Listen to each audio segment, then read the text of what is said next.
Hey Aries, welcome to your mid-July reading. I hope you guys are doing well. I'll be doing the Celtic cross today, pulling some oracle cards at the end.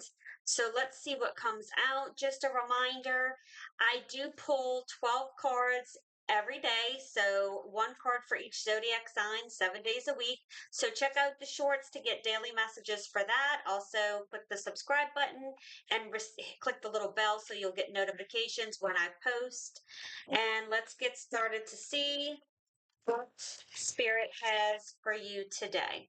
Spirit, give me guidance for the highest good of Aries for mid-month July, please, and thank you.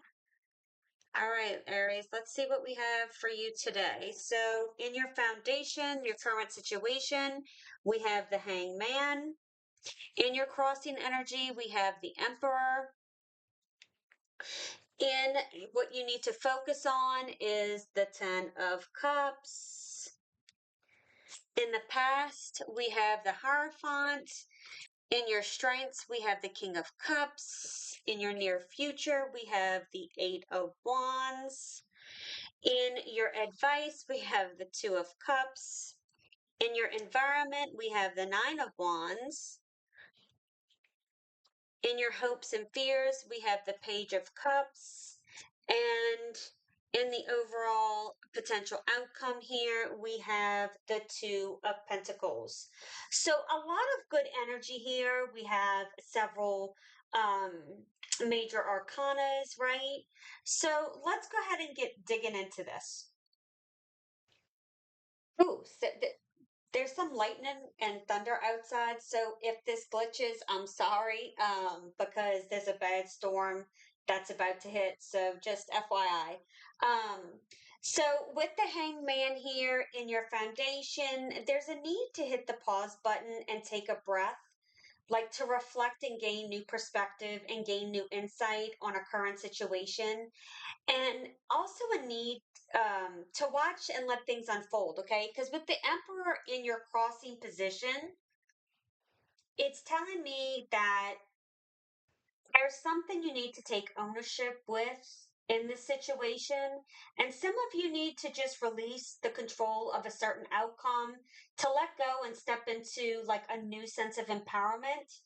Okay, like let go of the need of control to a certain outcome. Like that's what I keep getting in my head.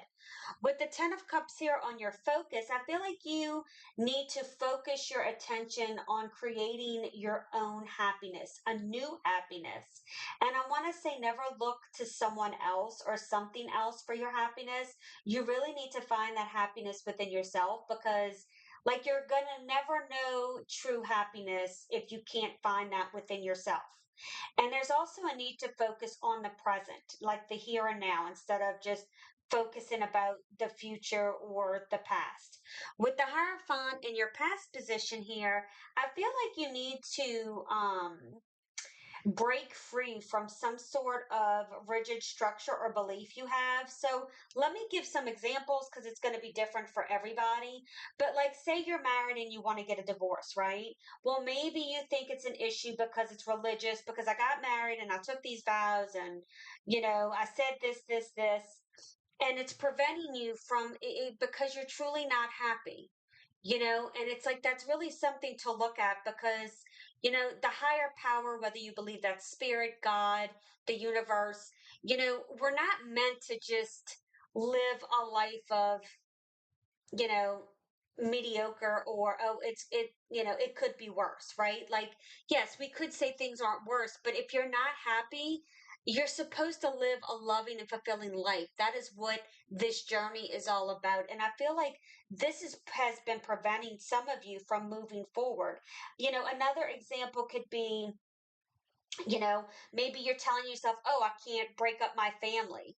Sometimes staying in a relationship that's unhealthy is worse to you, your partner, children, what have you, it's worse to stay in it than it is to step free. And I feel like, we put these labels on things like you're more broken really by staying together than you are from separating because you're not being the best version of you, nor are you teaching your children. This is where we teach our children bad habits, right? We stay in something just because, even though we're not happy, right?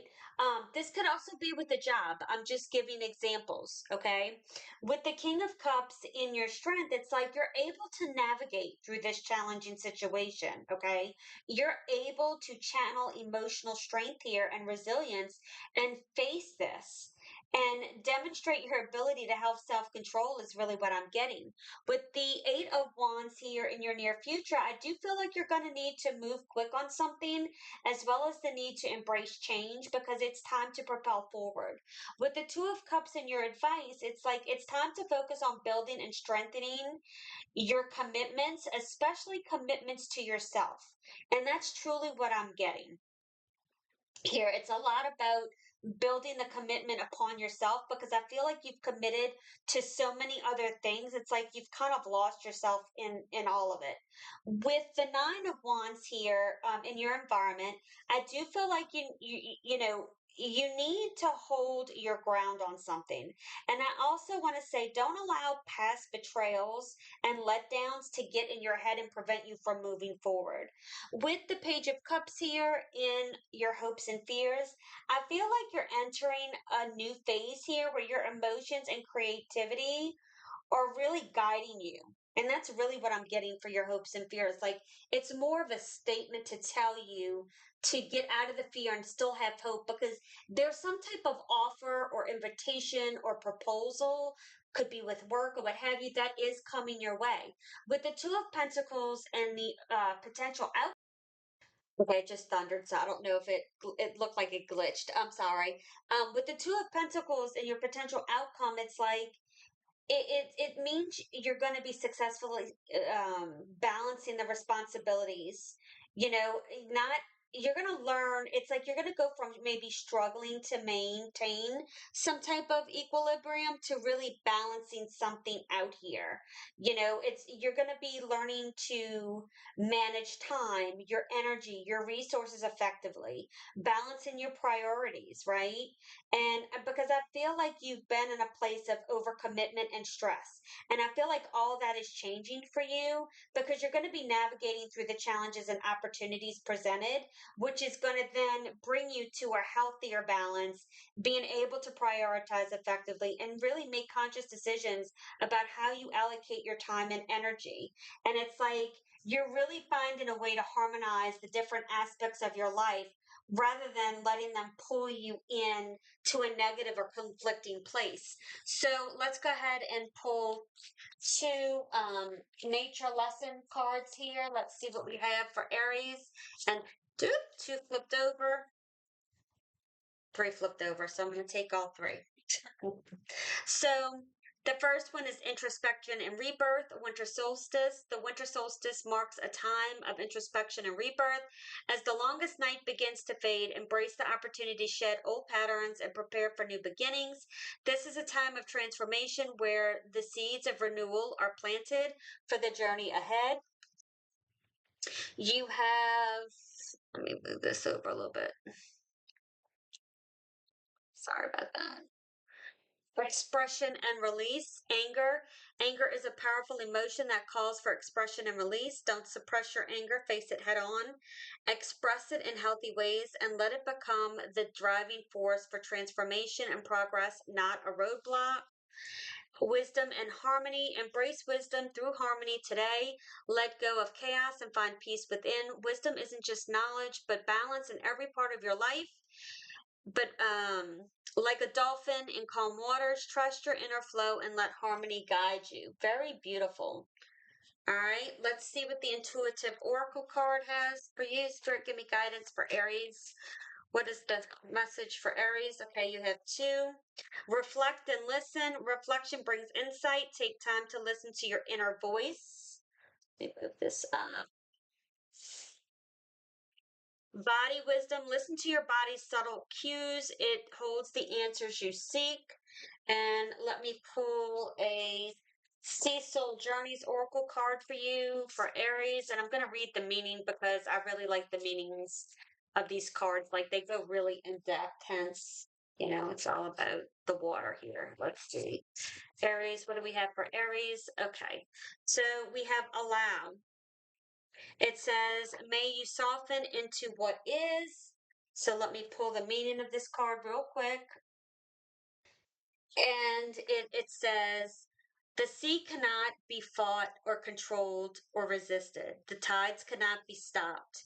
When you are in the water, the sea can only be moved through, even as it moves you. When you stop battling against, you soften into lightness, finding the power to rise. May you yield. May you release judgment. May you give loving permission. May you allow the pull of the waves to lift you. I make space for the whole experience. All right, Aries, I hope you enjoyed this reading. I hope you guys have a beautiful day. Keep standing in your power, and I'll see you soon. Bye.